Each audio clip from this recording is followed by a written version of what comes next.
খেতে বসেছেন, পেটের ভিতরে সন্তান লাথি মেরেছে, পেটের মধ্যে ঘুষা মেরেছে, হাঁটু দিয়া গুতা মেরেছে, ভরা পেটে পেটের ভিতরে সন্তান গুতা মারলো হাঁটু দিয়া, মাথা দিয়া। মা ক্ষুধা রয়েছে, পেটে খেতে পারলেন না, বেদনা শুরু হয়েছে।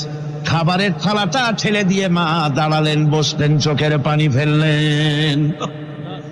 এভাবে করে মা একটা দুইটা দিন নয়, 10টি মাস পর্যন্ত সন্তানটাকে পেটের মধ্যে নিয়ে, একটা জীবিত মানুষ আর একটা জীবিত সন্তান পেটের মধ্যে নিয়ে নড়াচড়া করছেন, চলাফেরা করছেন। কিতাবের মধ্যে এসেছে রাতের বেলায় মা যে ঘুমাতে পারেন না সন্তানের নড়াচড়ার কারণে, রাতভর ইবাদত করলে যত সওয়াব পাওয়া যেত আল্লাহ ওই সওয়াব মায়ের আমলনামায় লিখে দেন।